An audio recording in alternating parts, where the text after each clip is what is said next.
Bulletin d'information des missions. Que les Himba entendent.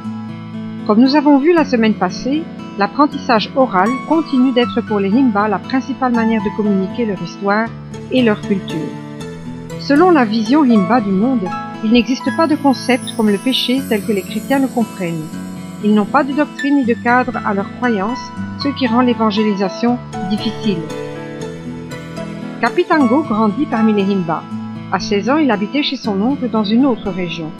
Son oncle était adventiste et lui fit connaître son église.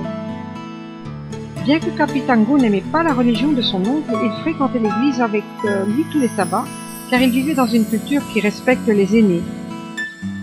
Ultérieurement, Kapitango retourna à Opuo, la ville la plus proche de ses parents.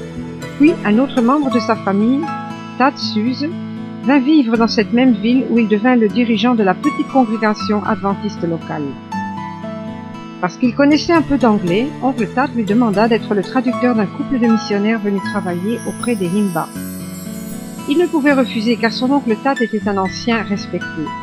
C'est ainsi qu'il rencontra Gideon et Pam Petersen. Kapitango aimait beaucoup le couple de missionnaires. Il fut leur interprète dans les réunions de l'église, les groupes d'études bibliques et les cultes du sabbat. En travaillant avec les Petersen, Kapitango fit la connaissance des croyances adventistes et de leurs origines. Un peu plus tard, il demanda le baptême et rejoignit l'église adventiste.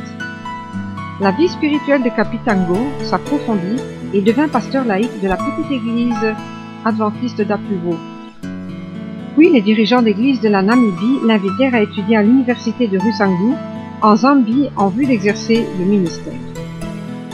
Bientôt, Kapitango terminera ses études et sera le premier pasteur adventiste natif des Himba.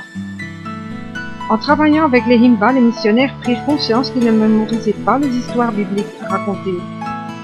Ce n'était pas à cause des histoires, mais bien à cause de la manière occidentale de les raconter, laquelle rendait difficile la compréhension par le peuple Himba. Après des mois de prière, Dieu nous a révélé qu'il fallait utiliser des lecteurs MP3 solaires, parfois appelés hotpost. Aujourd'hui, le peuple Himba écoute des récits divins racontés d'une manière qu'ils comprennent. Dieu touche les cœurs de multiples façons. Il a fallu plusieurs années et de nombreux échecs avant de pouvoir toucher les Himba.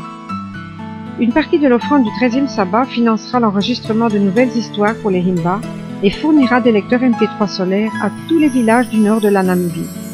Merci beaucoup de nous aider à partager l'amour de Dieu avec le peuple Himba.